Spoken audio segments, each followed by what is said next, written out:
Olá, o meu nome é José Maria Pimentel, sejam muito bem-vindos ao 45 Graus. Este episódio tem o apoio do Departamento de Proteção Civil e das Operações de Ajuda Humanitária da União Europeia, DG ECHO.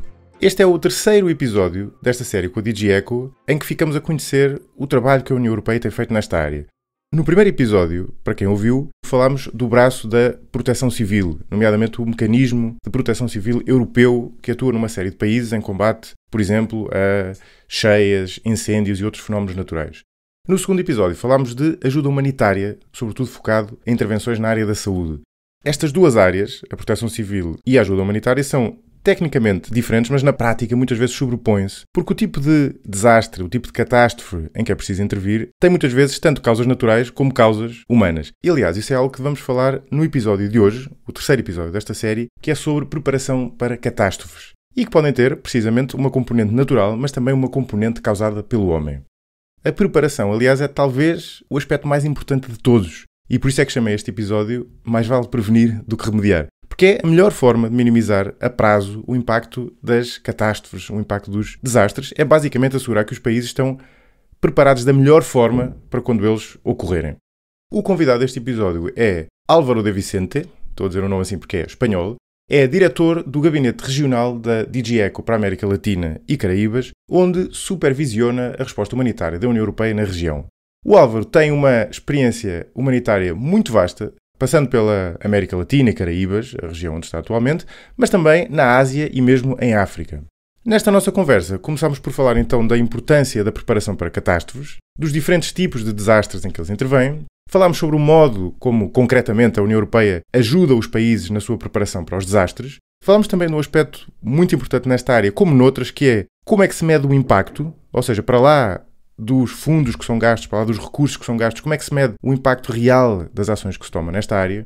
E falámos de uma série de casos concretos da experiência do Álvaro, alguns onde a ajuda na preparação para desastres conseguiu fazer a diferença e outros onde nem tanto, por alguns desafios mais estruturais. Falámos, por exemplo, de casos no Brasil, do Peru e do impacto do furacão El Niño. Falámos da Colômbia, falámos da Venezuela e falámos ainda da Bolívia, onde o Álvaro partilhou uma história incrível. É mesmo no final, portanto não vou fazer spoiling, mas é uma história incrível da importância que pode ter a preparação para desastres e que ele testemunhou na primeira pessoa.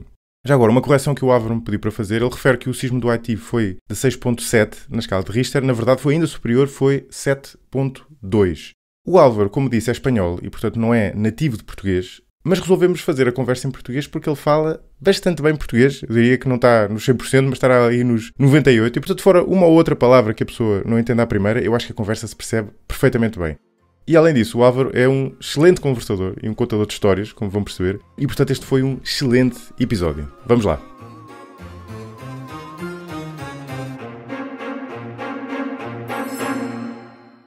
Álvaro, muito bem-vindo ao 45 Graus. Bom dia, como está? Muito obrigado. Bom dia para ti no Panamá, aqui já é boa tarde. Sim, é verdade. Sim, aqui é tarde já no Portugal. Isso. Aqui é dia. Boa. Olha como é que isso está aí no Panamá. Está bom, está a aquecer, mas está bom, é tranquilo. Agora, hoje. Tu aí, nesse escritório regional da DG ECHO, vocês têm responsabilidade por que regiões ou por que países? O escritório regional tem a responsabilidade sobre toda a América Latina e o Caribe. Então, todos os países de Sul-América, América Central e os países do Caribe também. Então, estamos a seguir algumas crises humanitárias, como a crise do Venezuela, da Colômbia, do Haiti, mas também nos países onde que não tem crises humanitárias persistentes, como pode ser, tem casos de emergências, urgências, não, como pode ser Chile ou Peru ou Equador que tem. Ok, que tem problemas mais pontuais, né? mais pontuais e menos. Ok, boa. Na verdade era exatamente sobre isso que eu queria falar, porque este já é, como sabes, o terceiro episódio que eu faço sobre estes temas, e já falei aqui do papel da União Europeia na ação humanitária, já falei do papel da União Europeia na proteção civil, um pouco por todo o mundo, que são dois mundos que se cruzam, e aí estávamos sempre a falar de responder a desastres, responder a epidemias, responder a conflitos. Não é? E falámos en passant, mas nunca diretamente, de algo que é importante para, e aliás, em certo sentido, até o mais importante para assegurar que os países que estão a ser ajudados têm capacidade para responder a esses desafios no futuro e no limite tornarem-se autónomos, que é ajudá-los a prepararem-se para essas catástrofes, para esses desafios, não é? E no fundo é aí que tu entras, na América Latina e no Caribe, e outras pessoas noutras regiões do mundo, não é? Mas esse é um papel importante porque a prazo, é isso que permite os países ganharem autossuficiência, não é? E serem capazes eles próprios de não só minimizar a probabilidade desses desastres ocorrerem, mas também responderem-lhes melhor, não é? É isso, porque a ECO, a Direção-Geral de Ação Humanitária da União Europeia, o principal orçamento é de resposta humanitária, de assistência, mas tem uma reflexão de dizer cada vez tem mais necessidades, mais requerimentos de fundos para poder responder, mas isso pode ser reduzir muito se as comunidades, os países que estão a sofrer estes desastres, estas crises, podem responder eles mesmos diretamente.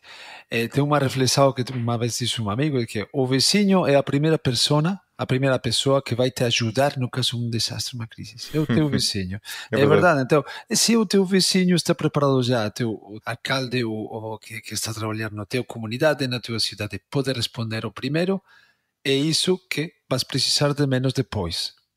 A única forma, porque nós estamos a dizer que ajuda humanitária para salvar vidas, mas a forma mais eficiente de salvar vidas é que tu estés preparado para responder ou para evitar. Exato. É isso que acontece. Então, se uma pessoa sabe que tem que evacuar um prédio quando está a chegar um terremoto, por exemplo, essa vida vai se salvar.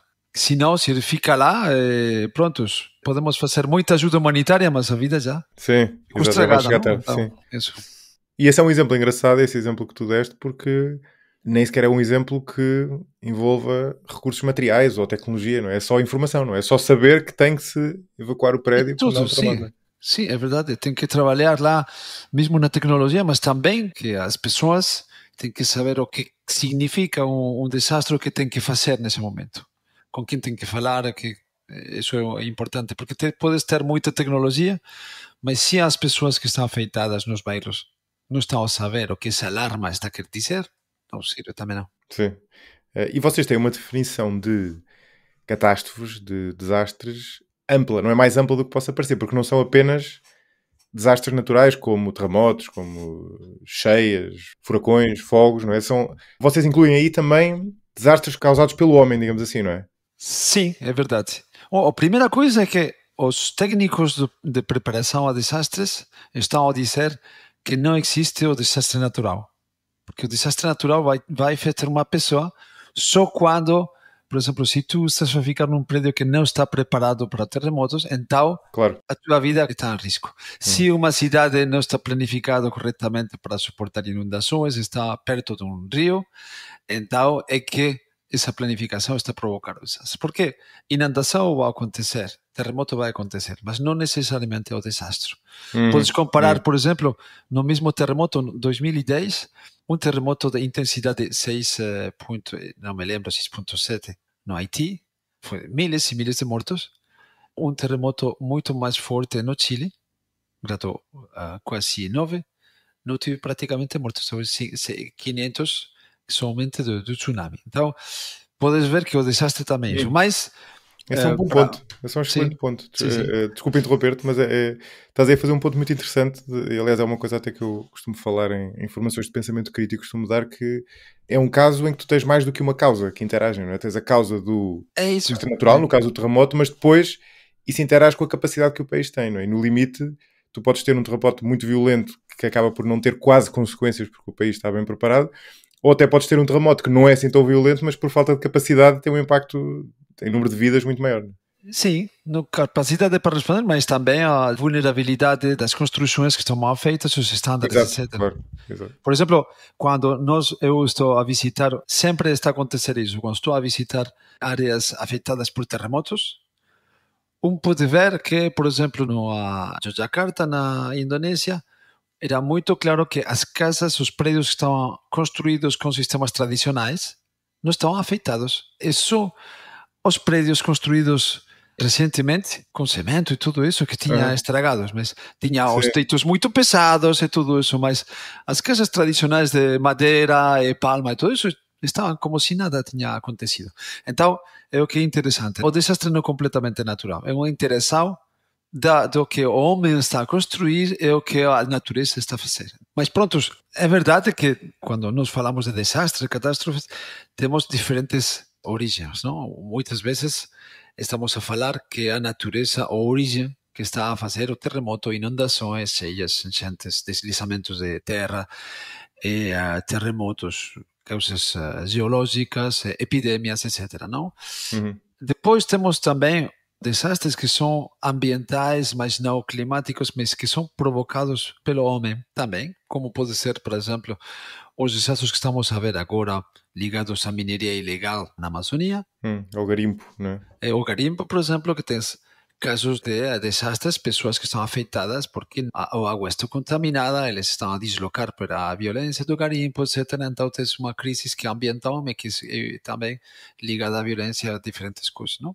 Ou, por exemplo, nós temos muitos casos, alguns casos de o barragem que está a estragar, que há todas inundações provocadas por isso, ou desastres tecnológicos. E depois temos já o que chamamos violência, conflito, deslocamento de populações inteiras, e lá estamos a falar de crises que têm o conflito e a violência como origem. É que isso também é uma crise muito importante que está a causar mais e mais vítimas humanitárias hoje.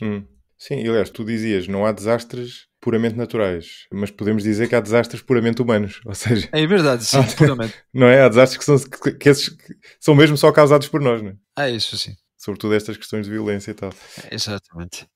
É uma forma de classificar. Outra forma de classificar, podemos dizer, tem desastres que são rápidos e outros que são devagar. Quando estamos a falar de uma seca, por exemplo, uma crise alimentar ligada à seca, que temos mais e mais com as mudanças climáticas hoje, lá são crises de desenvolvimento devagar, lento. Mas temos desastres rápidos, temos, por exemplo, os ciclones, terremotos, que é rápido, então tens que atuar rapidamente e responder rapidamente para isso. No momento, sim, essa é uma categorização interessante também, não é? Porque o tipo de resposta que exigem também é diferente, não é? E qual é o papel da União Europeia nesta área? É direto, ou seja, através de meios próprios? É indireto, financiando agências? Como é que funciona na prática? Tem direto. O trabalho meu principal aqui no escritório de ajuda humanitária aqui na América Latina é principalmente indireto, de maneira que nós estamos a apoiar, a financiar organizações que estão a trabalhar pela preparação a desastres.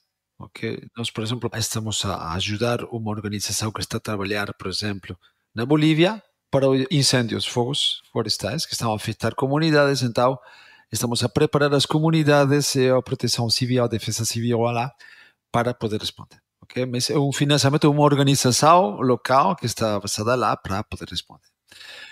Então, essa é uma coisa. Nós, por exemplo, na América Latina, o 18% dos fundos que estamos a passar às organizações são para preparação a desastres. O resto é para a resposta, mas 18% é para construir capacidades. Ok, interessante. Que pode ser capacidades locais, organizações locais, municípios, das autoridades locais, mas também dos governos, dos sistemas nacionais de proteção civil também. Ou seja, quase 1/5 dos fundos da União Europeia para a ajuda humanitária vai para a preparação. No caso da América Latina e Caribe. No caso da América Latina, exatamente. No caso dessa região, exatamente. É importante. Mas também a União Europeia tem a possibilidade de ajudar diretamente, de contribuir. Tem, por exemplo, o que nós chamamos o Mecanismo Europeu de Proteção Civil, sim, o CPM, aqui. em inglês. Então, isso é interessante porque tem a possibilidade de... Esse mecanismo pode contribuir depois do que o desastre acontece, mas também antes, com missões de apoio técnico para poder construir capacidades. Por exemplo, no Cuba, na Havana, tens muitos prédios que estão em mau estado, porque são de prédios históricos que não foram reabilitados, estão em risco de colapso com o furacão. Então, eles demandaram apoio da União Europeia, da Proteção Civil, para formar como resgatar pessoas de estruturas colapsadas. Então, isso foi muito interessante, porque foi um curso, foram expertos europeus lá para formar autoridades locais de proteção civil cubana nesse sentido. Então, isso também é possível, ajuda direta. E depois temos para qualquer, isso é uma coisa importante, qualquer operação de resposta para crises ou para a resposta a desastres, tens que incluir a preparação na tua resposta. Como se faz isso? Por exemplo, se você pode responder utilizando as estruturas locais e formando estruturas locais com essa resposta, está a reforçar as capacidades ao mesmo tempo que está a responder. Claro, sim. Ou seja, é obrigatório incluir na resposta a desastres medidas para reforçar a preparação futura. Sempre que é possível. Muitas vezes não é tão possível porque é urgência muito urgente, tem que fazer rapidamente, não pode construir, mas quando é possível fazer isso, ter estruturas locais que você pode reforçar. Também é importante, por exemplo, se você vai construir ou vai facilitar a construção de um assentamento, um campamento de pessoas deslocadas, é importante que não esteja numa zona que está exposta a desastres, no inundações, etc. Mas isso é mais senso comum que outra coisa, mas é importante ter também essas coisas na cabeça quando está a desenhar uma resposta. Sim, isso é interessante e é importante também para quebrar a relação de dependência dos países, não é? Porque se o país não constrói qualquer tipo de autonomia, vai estar sempre dependente de ajuda externa para combater esses desastres, sobretudo se for um país que esteja muito exposto, não é? É isso. Nós, por exemplo, podemos comparar quando aconteceu o Mitch, o furacão que afetou muito severamente a América Central faz 25 anos já. Foram muitas vítimas mortais. Tinhas muitas perdas materiais, mas muitas vítimas mortais. Depois de muitos projetos, muitas iniciativas, precisamente para reduzir essa exposição, esses riscos, e para permitir às pessoas de evacuar e de responder. Tivemos, em 2020, a Iota dos furacões, da mesma intensidade, mesmo superior que o Mitch, mas o número de vítimas mortais foi muito inferior. Isso foi graças a todos esses esforços de preparação a desastres que tinha na população. Interessante, isso é muito interessante. Por exemplo, tínhamos no São Pedro Sula uma iniciativa para trabalhar com as maquilas, que são as indústrias de roupa, que estão a empregar muitas milhares de pessoas já. Então, tínhamos um projeto lá, antes de Toyota, para que estas empresas privadas podiam responder como seus trabalhadores podiam evacuar, responder, capacitar toda a plantilha para fazer isso. Então, isso foi o que aconteceu com a Toyota. Todas as pessoas, trabalhadores das maquilas, habitantes das cidades, estavam melhor preparados, sabiam que tinham que evacuar no caso da alerta. Isso foi o que aconteceu. Então, foi assim que pode reduzir o número de pessoas afetadas ou vítimas mortais. Uma coisa que eu tenho curiosidade, quando vocês, quer dizer, pessoas como tu que atuam nesta área, que tipo de objetivos é que vocês usam para medir o vosso sucesso, não é? O vosso impacto? Não é? Vocês, a maneira mais fácil, mas que não é a melhor, é ter um objetivo só de fazer X, não é? Portanto, o objetivo é contribuir com X dinheiro ou construir X número de uma infraestrutura qualquer, não é? Mas, na verdade, o que se pretende é o impacto a prazo, não é? O que se pretende é o que tu descreveste agora, que é quando houver um novo furacão, ele ter um impacto diferente do que tinha tido o anterior, não é? Vocês conseguem usar métricas deste segundo tipo, não é? Que, no fundo, medem diretamente o vosso impacto, não é? Aquilo que se pretende? É uma boa pergunta essa, porque é verdade que quando nós estamos a financiar um projeto, nós podemos dizer, bom, conseguiram fazer uma política pública de preparação, este país, o município já tem um plano de evacuação, ou todo esse plano de contingência, tudo isso. Mas, verdadeiramente, a ideia seria poder medir o número de pessoas de menos que estão afetadas ou os danos materiais que estão a se fazer. Mas isso é muito difícil de comparar porque o desastre nunca é a mesma coisa, nunca é o mesmo. Exato, sim. Então, é muito difícil saber. Eu posso te dar muitos exemplos, como esse que te estava a dizer de Toyota comparado com Mitch, etc. E podemos ver as tendências que tem na região. E podemos dizer, por exemplo, hoje, na região das Américas, que temos melhorado toda a parte que de as vítimas mortais, pessoas mortas ou feridas dos desastres. Isso é claro que isso é melhorado, mas não nos termos de afetações materiais, perdidas que temos dos desastres. Isso ainda tem que melhorar. E isso é porque o trabalho de preparação se melhorou, mas temos também que trabalhar muito, isso já não é o rolo de ECO, porque é mais trabalho de desenvolvimento, nas infraestruturas, nas edificações, prédios, etc., que tem que integrar o conceito de redução de risco de desastres. Porque se estás a fabricar uma infraestrutura, um barragem, um prédio, ou uma via de comboio sem estándares de risco, lá está a favorecer a possibilidade de um desastre. Claro, sim. E é lá que tem ainda muito que a melhorar. Sim. Ou seja, vocês conseguem ter um impacto maior e mais controlado em questões como o número de vítimas, mas em questões como infraestruturas que dependem mais, por exemplo, da qualidade das instituições do país e dos serviços do Estado já é muito mais difícil porque, no fundo, depende menos de vocês, não é? Acho que tudo depende do país, mesmo a capacidade de resposta depende do país mesmo. Nós somos uma pequena gota Claro, no mar para fazer isso, mas a verdade é que é relativamente mais fácil, no meu ponto de vista, preparar é que as pessoas sabem que vai chegar, se chega uma cheia, uma enchente, tem que evacuar lá, poder capacitar a proteção civil para responder e tudo isso. Mas o trabalho de mais estrutural, que é todos os prédios, estándares de construção, tudo isso troca. Sim. Isso quer dizer que é muito, porque é verdade que é muito dispendioso, mas não tem resultados eleitorais, porque é uma coisa que você não vai ver quando não fosse um mandato. Então, como você não tem claro que o desastre vai acontecer quando que você é presidente ou alcalde ou o que seja, não tem muito rédito. Então, é por isso que é difícil convencer as autoridades também para investir nestas coisas que só é a muito longo prazo. Sim. Esse é um excelente ponto, não é? Aliás, essa é uma dificuldade enfim, das políticas públicas em todas as áreas, não é? É verdade. Quando é algo que não tem um impacto direto e que tem um impacto visual, desfasado no tempo, não é? É muito mais... Ainda alguém, já não sei com quem é que falava recentemente, que dava o exemplo, um político, por exemplo, entre mandar construir uma escola nova ou reabilitar uma escola que já existe, não é? Melhorá-la, e fazer políticas de educação mais pensadas, por exemplo, os incentivos são para escolher o primeiro, não é? Porque o primeiro, como tu dizias, tem um impacto imediato, não é? E o segundo tem um impacto indireto, tem um impacto difícil de medir, tem um impacto a prazo, não é? E pronto, nestas situações é um dilema que vocês têm também. E tens algum... Estava a pensar, consegues partilhar casos de países concretos, bons exemplos e maus exemplos, ou seja, em que nos últimos anos isto tenha corrido muito bem, apesar destas dificuldades, não é? Que se tenha conseguido melhorar muito a capacidade, mesmo a este nível mais estrutural, com efeitos indiretos, e outros países onde, se calhar, ao contrário, as coisas não correram como vocês estavam à espera? Sim. Há um exemplo que eu gosto muito no Brasil. Um dos desastres recentes mais graves da América do Sul aconteceu nas montanhas do Rio de Janeiro, na zona serrana, que se chama Petrópolis, Teresópolis, toda aquelas. Tinha 900 mortos. Então, nós tínhamos um pequeno projeto para colaborar, contribuir com uma resposta que tinha feito a Proteção Civil, etc. Isso foi quando? Isso foi no ano 2012, uma coisa assim.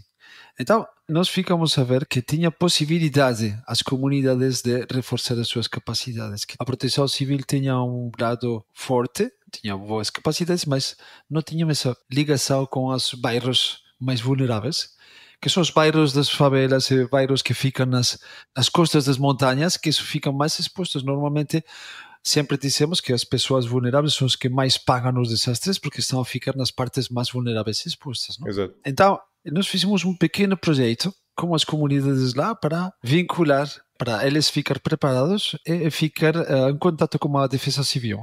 Eu me lembro a primeira reunião, eu estava lá, a primeira reunião da Defesa Civil que chegou na comunidade, a gente da comunidade não entendia que está a fazer isso aqui e tal. Então, mas poucos a poucos foi muito interessante de ver como a Defesa Civil estabelecia esse contato e a comunicar, e como falavam, por exemplo, onde que vamos pôr a sinal de alarma, ou alerta, onde que é melhor, de fazer cursos de primeiros socorros para a população, para poder dar no primeiro momento quando está a fazer e tudo isso. Então, 2 anos depois, as mesmas enchentes foram a acontecer nos mesmos lugares.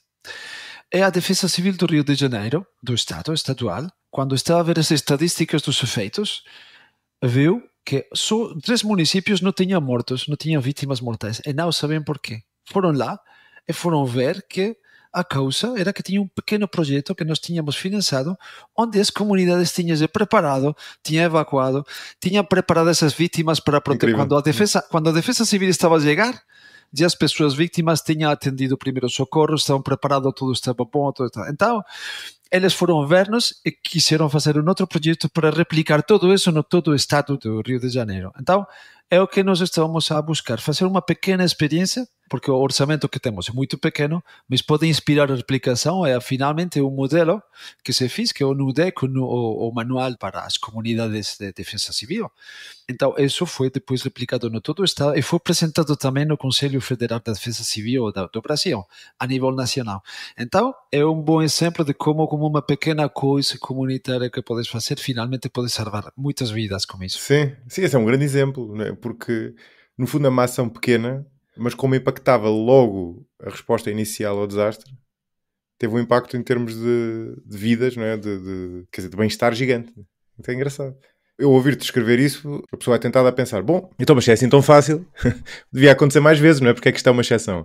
E porque é que tu achas que isto ali correu tão bem? Ou seja, que condições institucionais, sei lá, sociais é que havia ali que permitiu que esta pequena mudança, mas que se calhar não era assim tão fácil de ocorrer, ali tivesse ocorrido? Bom, neste caso, acho que tinha uma possibilidade, era que as comunidades estavam já muito organizadas. Então, quando você está a ver que tem comunidades muito organizadas, já só é pôr um ingrediente mais que a preparação a desastres. Exato, Mas sim. a estrutura já existe. E depois também tem uma instituição como a Defesa Civil do Rio de Janeiro, que é forte, não é comparável com outros estados, então é muito interessada também a ter bons impactos e bons resultados. Então lá tens uma combinação. Normalmente estas coisas tens que encontrar bons condimentos. Sim, já só faltava esse ingrediente no fundo, não é? Na parte da comunidade, na parte da instituição, tudo isso, então, para que depois tudo pode funcionar. Sim.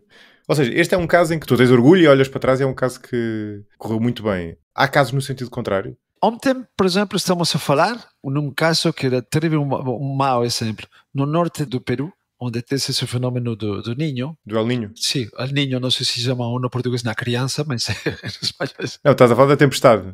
Sim, a tempestade. Sim, curiosamente chama-se El Niño também, não é? Ou seja, eles não sim, traduziram. Isso, sim. Sim, não, é verdade porque também no inglês El Niño não é the child. Exatamente, exato. Então, El Niño, então temos uma parte que foi muito afetada no norte do Peru há 5 anos, mais ou menos. Então, depois, muitas instituições locais construíram os refúgios, o albergue para as pessoas ficarem afetadas por outro ninho, mas eles fizeram esses refúgios, os albergues, em zonas inundáveis. Então, finalmente estás a dizer como é possível que depois de ter um desastre assim, não está a fazer, a planificar os albergues, os prédios, considerando os riscos e os mapas de riscos, análises que tem que fazer. Pois, e como é possível? Isso é boa pergunta, não sempre. Acho que uma das razões é muitas vezes a rotação das autoridades. Então temos um problema sério na América Latina, é que tem rotação de autoridades, não somente de autoridades políticas, mas também autoridades técnicas. Isso não é bom. Que o pessoal técnico que já sabe, conhece como é que tem que fazer as planificação de tudo isso, está a rotar depois também. Cada eleições, chega a pessoa nova, não sabe o que aconteceu, não tem traspasso de poderes de uma coisa a outra, então de conhecimento, e finalmente se faz coisas, tem que começar de zero. Ok, temos que sensibilizar tudo isso, então. Uhum. Pois, exato. Ou seja, há cargos, funções que eram suposto ser técnicas e que acabam por mudar consoante os ciclos eleitorais, como acontece com as funções políticas. Exatamente, isso é um problema. Uhum. E há um problema nessa zona também, ou seja, há países onde há uma politização desses cargos, mesmo de cargos técnicos, que faz com que depois eles mudem consoante o partido está no poder, que é uma coisa que não faz sentido nenhum, claro, não é? E para vocês, é como tu dizias, voltar a pôr as coisas na estaca zero, não é? Sim, não é verdade. Tens que começar ainda mais uma vez. É Sim. um bocadinho frustrante, às vezes. Sim. O que estamos a tentar é de tentar que isso fique política pública. Então, quando fica já política, fica negro, preto sobre branco, então lá uma pessoa que mesmo assim é nova pode fazer. Por exemplo, então, um bom exemplo também é a iniciativa de hospitais seguros do OPS, da Organização Mundial da Saúde. Tem uma iniciativa de hospitais seguros que podem... É muito importante ter um hospital funcional depois de um desastre, porque é lá que vão chegar todas as pessoas que estão afetadas, mas muitas vezes os hospitais ficam afetados por terremotos, inundações, tudo isso. Então tem uma política pública de hospitais seguros que nós contribuímos com a Organização Mundial da Saúde. Então isso se fez política pública em muitos países da América. Então isso faz que tenha uma melhoração constante e que é resiliente, porque mesmo se tem trocos, tem mudanças políticas, como eleições, etc., pelo menos com uma política pública já adoptada, então isso vai continuar a melhorar. Sim, isso é interessante, não é? Ou seja, a vossa maneira de responder a este desafio, que surge quando vocês estão a interagir, sobretudo com instituições públicas a nível local, a vossa maneira de responder a isto é ir ao nível mais alto e conseguir que aquela política pública seja, em última análise, tornada lei, não é? E, portanto, passa a ser estrutural e deixa de estar... Exatamente. Ou seja, vão o mais possível à origem, digamos assim, do processo de decisão política. Sim.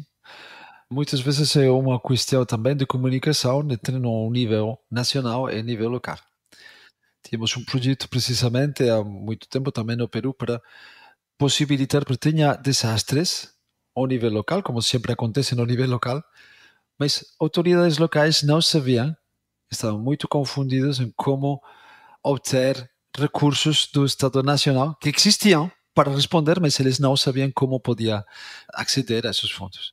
Então tinha um projeto simplesmente para conectar os dois níveis, levar as pessoas do nível nacional para explicar aos níveis locais, diferentes partes vulneráveis, como é que tem que fazer no caso do desastre, tudo isso. Então, finalmente, depois desse projeto, tinha muito mais fundos que antes existiam, mas não estavam utilizados, mas depois sim estavam utilizados porque existiam e autoridades locais já sabiam como podiam aceder a esses fundos. Isso é extraordinário. Muito pouco dinheiro de um projeto como isso, só para fazer isso. E foram vocês que fizeram isso? Nós apoiamos isso, sim. Isso é extraordinário. Porque muitas vezes uma pessoa de fora está a ver uma coisa que tem...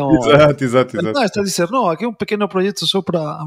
E muitas vezes é uma questão que a pessoa nacional não tem recursos para viajar no local, porque no exemplo tu somente vas pôr um pouquinho, uns poucos euros para fazer isso, para que eles possam fazer, isso já mete uma mecânica que vai funcionar sozinha depois. É engraçado porque uma parte do vosso trabalho é resolver problemas que em retrospectiva são simples, né? Mas que não se resolveriam, não é, sem intervenção. Isso é engraçado. Nós já falamos aqui de vários tipos de atividade que a União Europeia tem para melhorar a preparação dos países.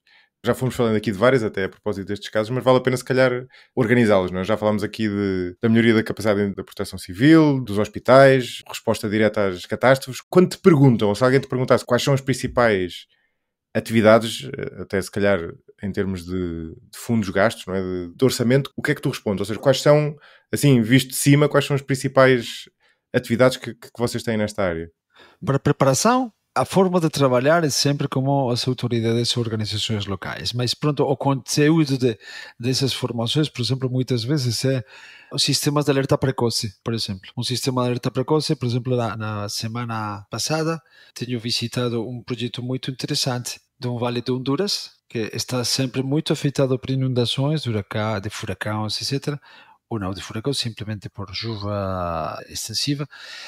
Então, tem um projeto que é um sistema de alerta precoce, consiste a instalar estações de medição do nível do rio nas diferentes partes estratégicas, estão conectadas a um central de análise de nível para poder avertir as pessoas que estão embaixo do rio, que podem ser afetadas por as inundações. Então, esse projeto conseguiu que as autoridades locais sabiam 19 horas antes da inundação acontecer que a avenida estava a chegar, querido. Então, tinha 19 horas para organizar evacuação, resposta, etc. para fazer. Pois, é uma diferença gigante. Isso é importante, não é um exemplo. Outro exemplo é os planos de contingência. Planos de contingência é simplesmente um plano que você vai fazer numa comunidade, num município, num país, para poder responder, no caso, tem um plano de contingência para responder a inundações, para responder ao Ninho, para responder a terremoto, etc. Então, o plano de contingência é simplesmente um protocolo que vai te dizer quem está a fazer o que coisa a cada momento, quem tem a responsabilidade de como vai fazer. Isso é muito importante.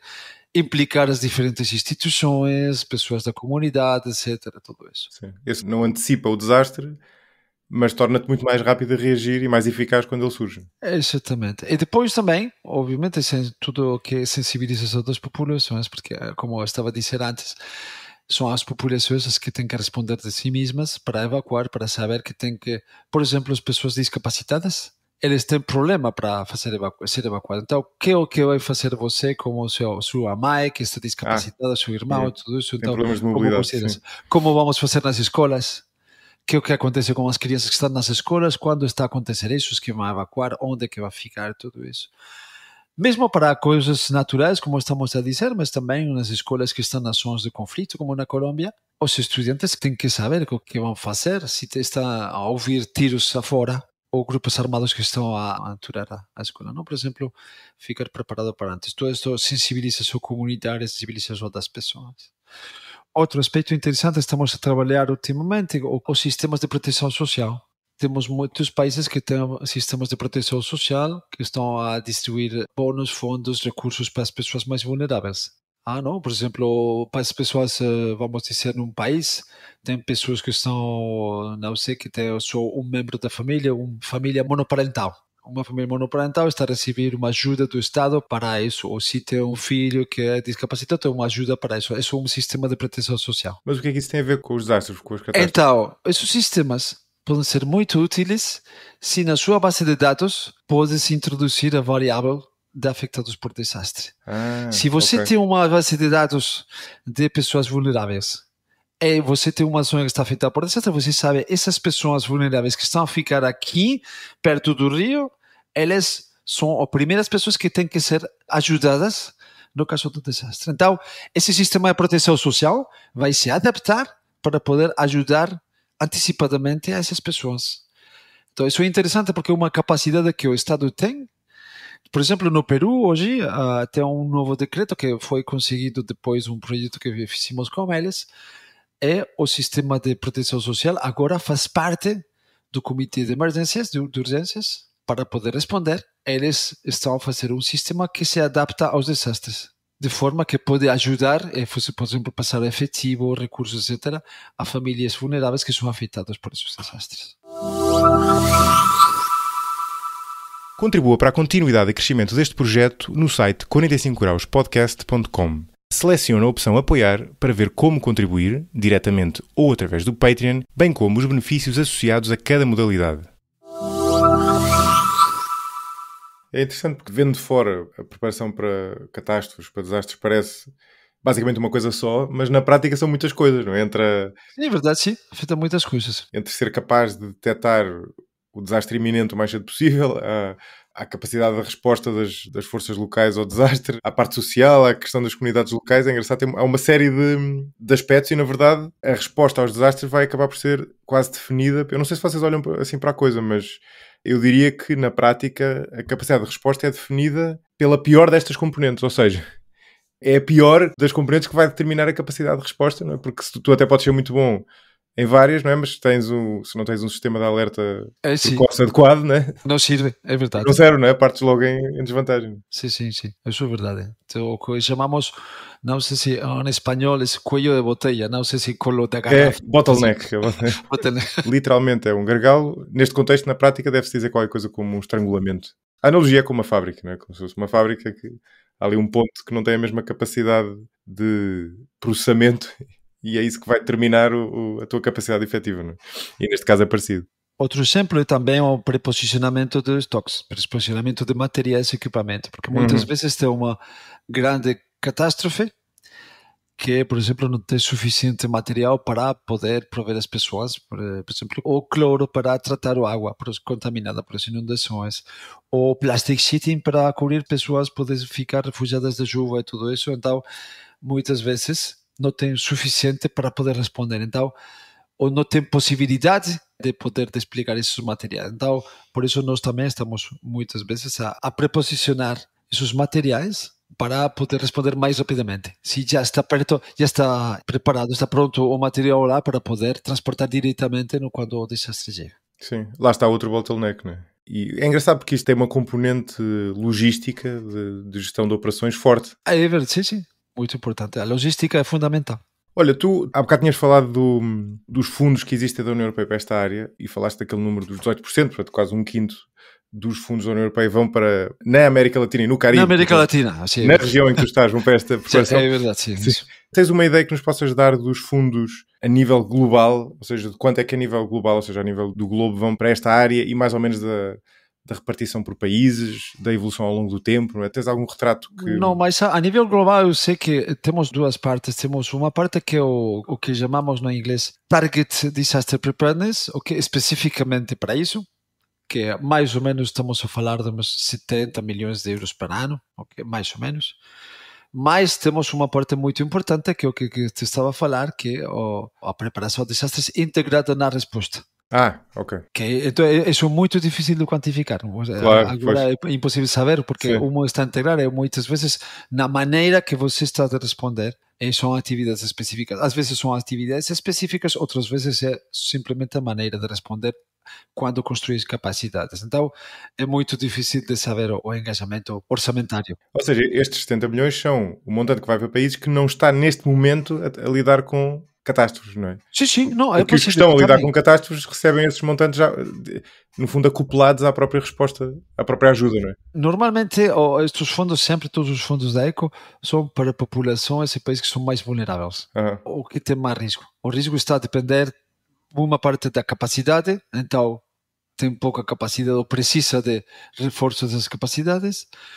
De outra parte, é a vulnerabilidade, então tem que acontecer, tenho que ter uma possibilidade de que vai acontecer esse desastre, não vou fazer preparação para terremotos num país de África que não está afetado, tem que localizar tudo isso, mas também depende da vulnerabilidade das pessoas.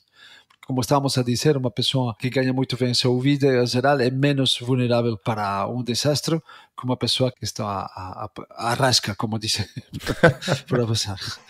Então, acho que é importante considerar vulnerabilidade, capacidade e risco para saber onde é que esses fundos vão. Mas, obviamente, esses fundos têm que ir onde o risco está mais. Quer dizer, mais vulnerabilidades, menos capacidades e mais ameaça. Exatamente.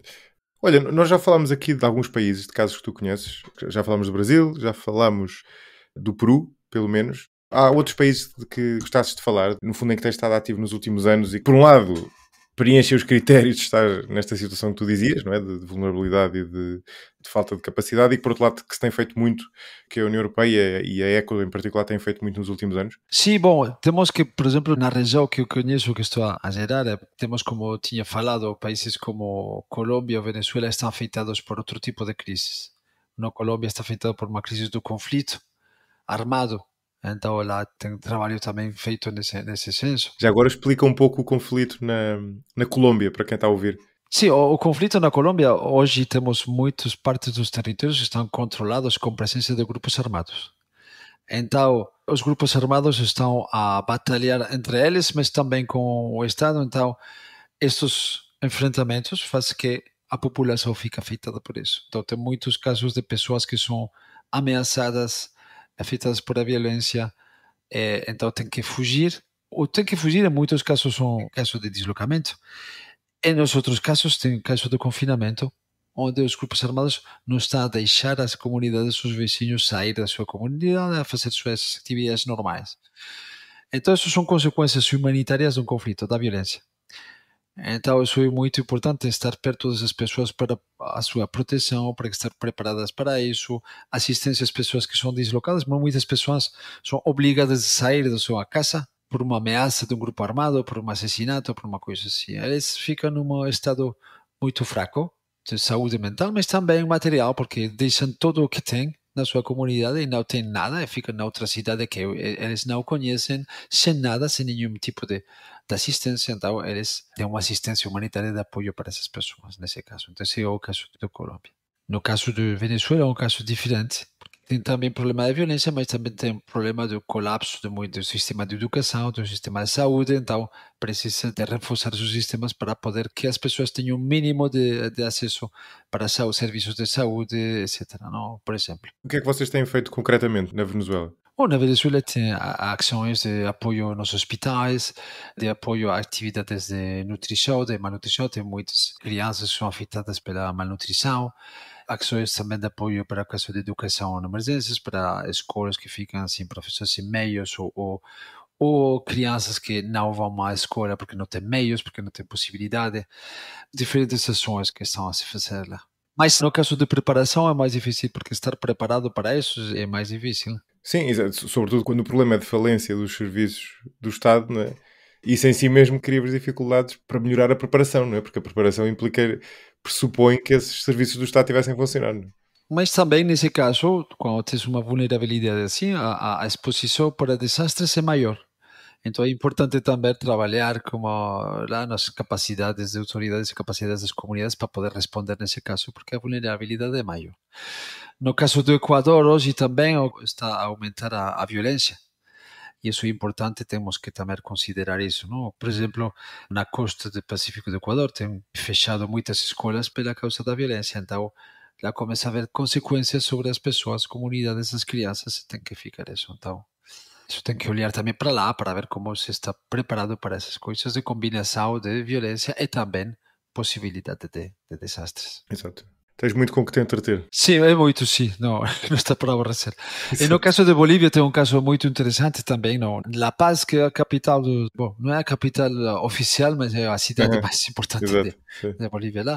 Lá tem o 70% de prédios estão numa zona que está exposta a desastres. Principalmente deslizamento de terras. 70%, incrível. 70% da Paz está numa zona. Então, lá nós tínhamos trabalhado como uma organização para fazer um sistema de alerta precoce, como tinha falado antes. Um sistema de alerta precoce muito científico, muita tecnologia para deslizamento de terras. Um dia eu recebo uma chamada dessa organização que está a me dizer: Álvaro, o sistema de alerta está a dizer que nestes dias vai ter um deslizamento num bairro que tem 1000 casas, tem 5.000 pessoas, 1000 casas que vão se afetar. Então, precisamos de recursos para poder deslocar essas pessoas, evacuar e tudo isso. Então eu disse, nós temos esta facilidade de financiação, mas somente em caso de desastre, não antes. Mas você pode enviar esta proposta de projeto, mas tem que mencionar que o desastre é iminente. Vamos ver se funciona. Então, eles enviaram a proposta, foi aceitada, eles conseguiram evacuar a população nos centros que eles construíram com os fundos da União Europeia. É o dia seguinte de fazer a evacuação, o deslizamento de terra chega e leva embora essas 1000 casas. Bem, incrível. Nenhuma vítima mortal, nenhum morto, todas as pessoas estavam no céu. Então, essa história é incrível. Era bonito ver as pessoas, obviamente, tinham perdido as suas casas, mas tinha salvado as suas vidas. E eles estavam lá com as suas crianças nos parques que tínhamos montado, tudo isso estava bom. Então, essa história é incrível. Isso existe, é possível encontrar isso na net? Ou seja, saiu algum artigo sobre isso? Posso buscar, posso enviar se essa coisa. Pois não, essa história é incrível. Quer dizer, porque é mesmo daqueles casos em que tu percebes claramente o impacto e ainda por cima o impacto ocorre de um dia para o outro, não é? Mais um dia e as pessoas tinham ficado ali. A ação antecipatória que chama. Sim, exatamente, sim. Antecipatória por pouco, não é? Antecipatória, não é? O limite. In extremis, né? In extremis. Olha, Álvaro, foi uma bela conversa. Gosto de terminar estas conversas, e como tu conheces bem o tema, perguntar um pouco em relação às perspectivas futuras. O que é que tu achas que aí vem? O que é que tu esperas? O que é que são pontos de interrogação? O que não é óbvio? Quer dizer, nós aqui falámos de que as catástrofes, neste sentido lato, como vocês as definem, que incluem não só catástrofes naturais, mas também causadas pelos seres humanos, né, que tem aumentado, a resposta também tem aumentado, a União Europeia já tem aqui um bom financiamento nesta área, embora possa ter mais, tem-se feito muita coisa. E, aliás, este exemplo que tu acabaste de dar no final é um bom exemplo de muitas coisas que têm sido feitas, ou o caso do Brasil que falámos, mas também existem desafios na prática, que muitas vezes impedem as coisas de serem feitas, não é? Portanto, aqui, nós fomos falando aqui de uma série de coisas. O que é que tu esperas para o futuro? Quer dizer, o que é que, sei lá, daqui a 10 anos, o que é que será diferente no retrato, na imagem daqui a 10 anos, face a hoje a este nível de tendências, do monta de financiamento, dos desafios que existem? O que é que tu achas que aí vem? Bom, acho que como a situação de agora não permite ser muito optimista. Acho que as mudanças climáticas estão a fazer que os desastres vão aumentar. Se não fossemos, a tendência vai ser isso. E mesmo se os fundos para a preparação humanitária aumentam, não vai ser suficiente. Isso é uma coisa que estamos a ver já agora, que temos cada vez mais fundos para ajuda humanitária, mas o problema é que as necessidades estão a aumentar muito mais que os fundos. Então, a brecha que tem entre os fundos, os recursos para a preparação humanitária e as necessidades está a agrandar isso. Então, acho que a única forma é trabalhar juntos para ter mais eficiência, ser muito conscientes do que está a acontecer. E como eu estava a dizer antes, temos que convencer a todas as autoridades dos diferentes níveis que têm que integrar nas suas políticas, na sua planificação isso para poder diminuir isso. Porque senão, se continuamos a construir, a planificar, a fazer ações ignorando isso, as perdas vão ser maiores. O que está dizendo o UNDRR, a Organização das Nações Unidas, está a dizer que quando uma pessoa vai invertir $1 na preparação, vai deixar de gastar $7 na resposta. Uhum. É muito mais barato invertir na preparação e na redução de desastres que na resposta, que é muito caro e tem muita coisa que não pode se recuperar, como é a vida das pessoas. Sim.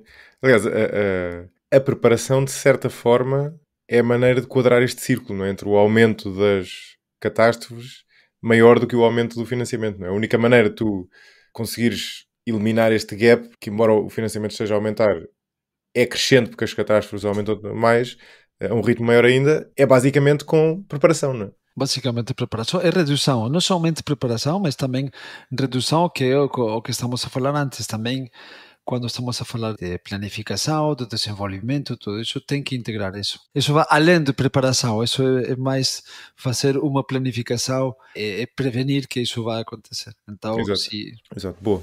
Olha, ótima maneira de acabarmos. Álvaro, obrigado, foi uma ótima conversa. Obrigado, José. Se tens mais questões, estou aqui. Podes me ligar. Obrigado. Este episódio foi editado por Hugo Oliveira. Contribua para a continuidade e crescimento deste projeto no site 45grauspodcast.com. Selecione a opção Apoiar para ver como contribuir, diretamente ou através do Patreon, bem como os benefícios associados a cada modalidade.